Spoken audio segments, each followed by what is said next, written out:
Renee confronted me directly and stated, "He performs actions you could never accomplish." She delivered this statement like a blade. What she failed to realize was that I had already initiated the necessary steps. By dawn, the world she had constructed in secret would disintegrate, leaving her no one else to accuse but herself. The evening I observed them, my presence was unintended. A client of mine, Datamark, a significant logistics firm, arranged a corporate event at the Winslow Grand. It was Renee's hotel where she managed events for 6 years. When Greg from Datamark extended the invitation to me, I nearly declined. However, the contract was worth $80,000 and Greg preferred in-person business dealings. So I donned a jacket and navigated across town. The ballroom was located on the second floor. I arrived early, stowed my phone in the hallway near the service corridor. It was there that I heard her laughter.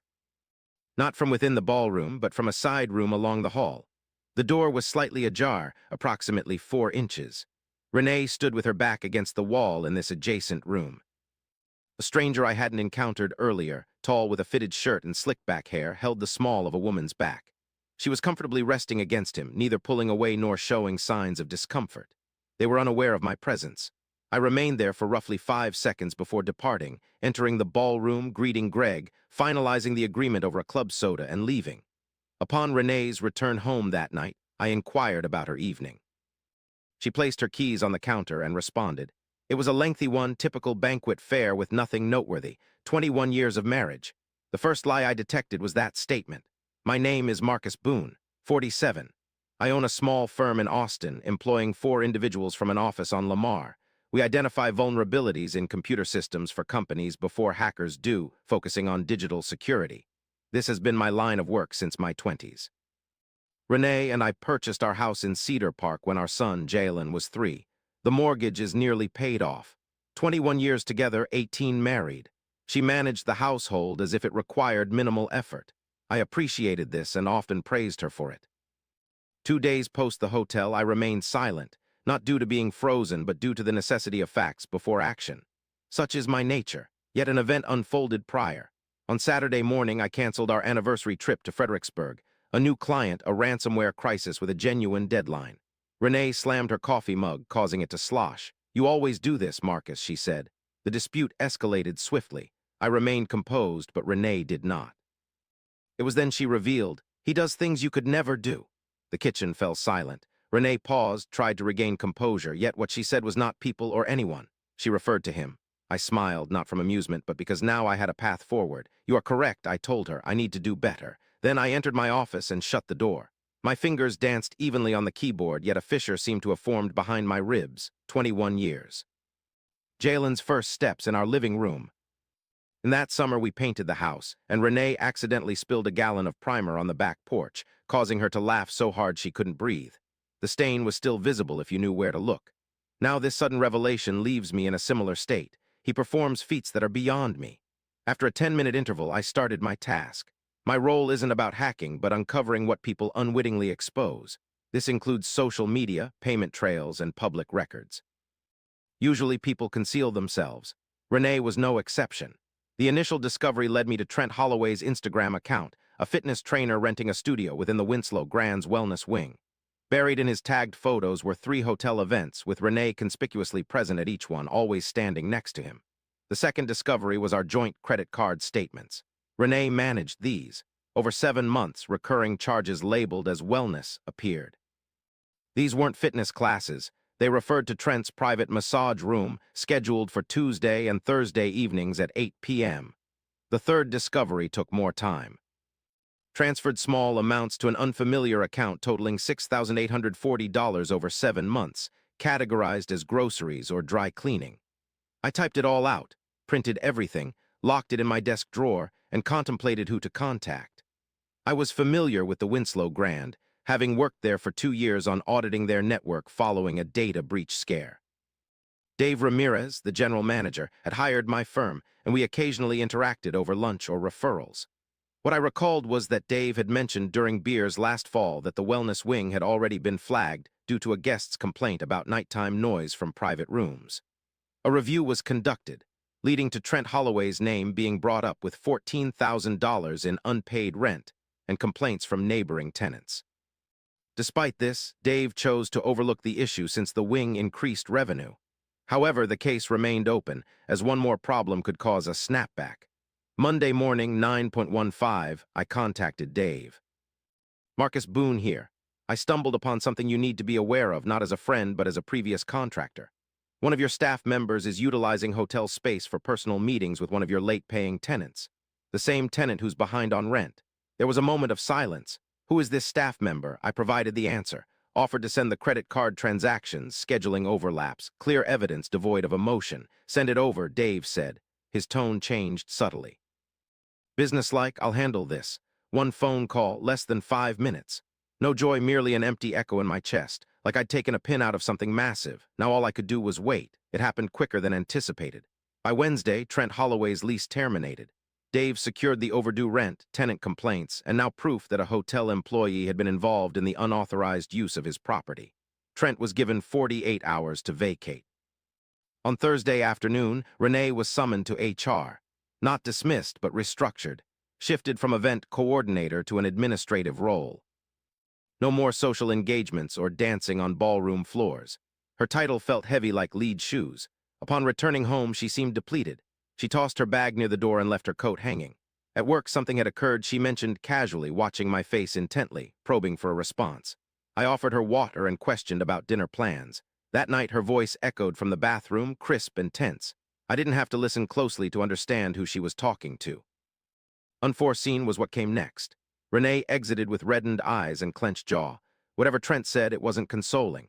He implicated her in the leaking of information to management and accused her of losing his studio. He hung up. In the hallway, she stood stationary, phone in hand, gazing blankly at the wall. For a fleeting moment, I almost felt empathy, but it quickly subsided. The following Friday, I found myself in Sandra Chen's office, signing papers. My attorney possessed my bank statements, credit card records, and all the transaction details. A sum of $6,840 was transferred to a man whom my wife had been secretly seeing. Sandra asserted that it wouldn't lead to a specific asset division, but would heavily influence the negotiation process. The house belonged to me, acquired before our marriage, with mortgage payments coming from my business account.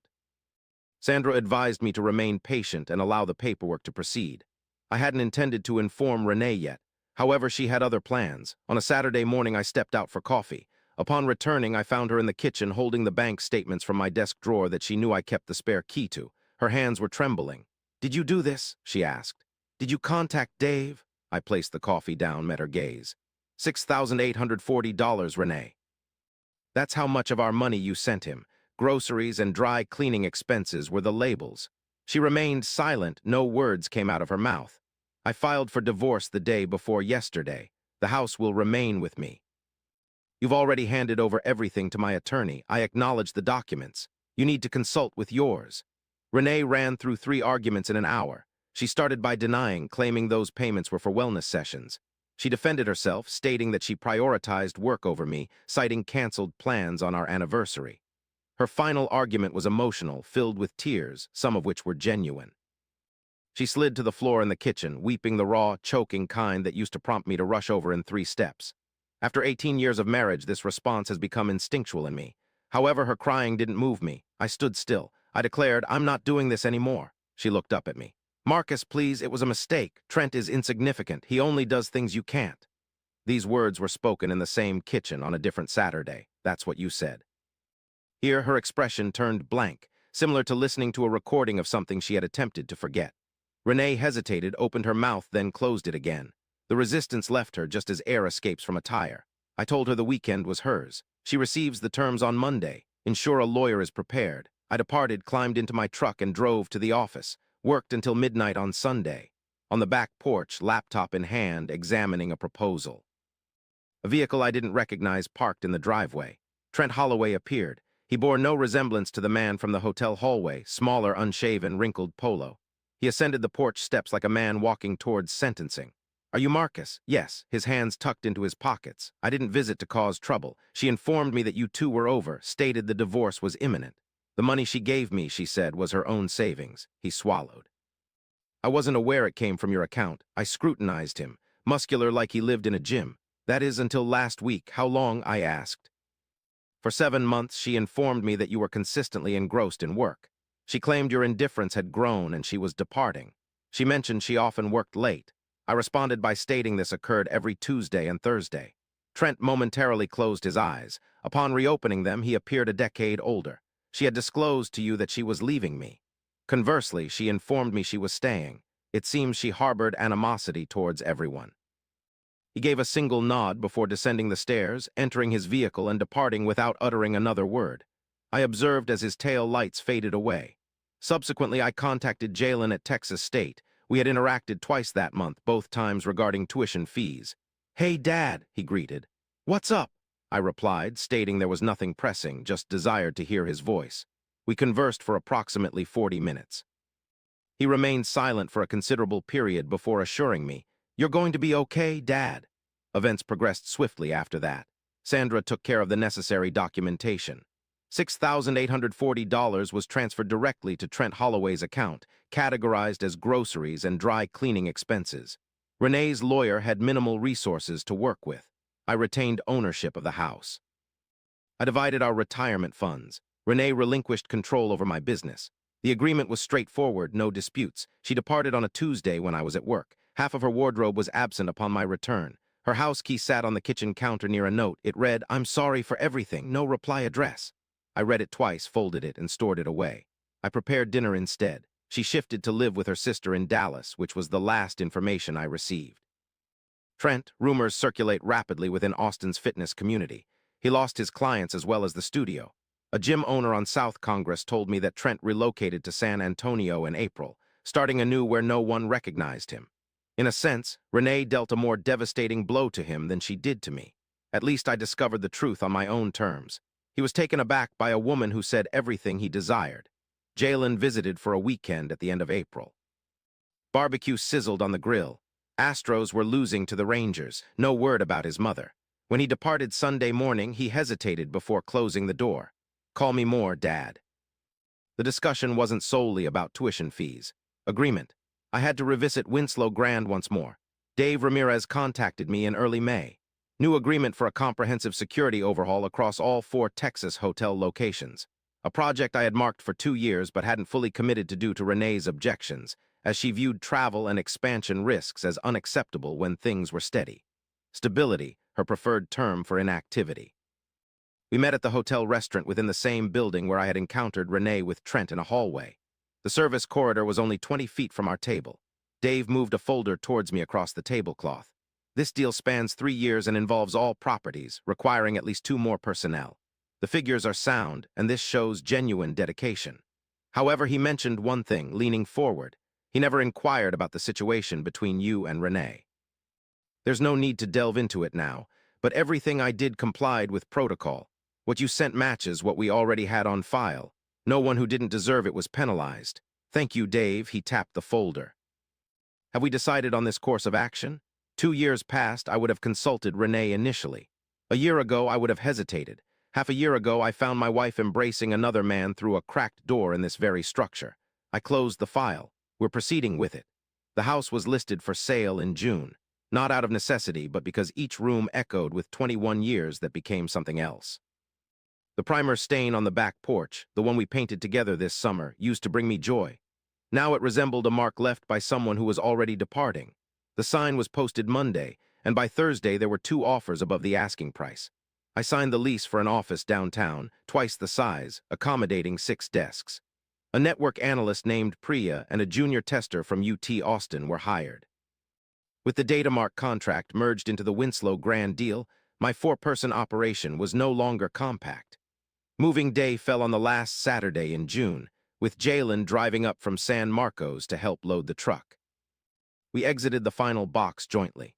He gazed at the vacant dwelling upon the lawn, expressing it as peculiar. Agreed, I'd say, yet a good kind of peculiar. I turned the key for the last instance. I handed it to the realtor. Striding towards my vehicle, I phoned Priya. "Hi, this is Marcus. The Winslow construction project received approval. Begin arranging site visits. All 4 locations should have maps by the end of July." My engine ignited. In my rearview mirror, the house appeared diminished. The porch, the stain, the front door where Renee once stood, her light flickering behind her. I merged onto the primary road and continued my journey.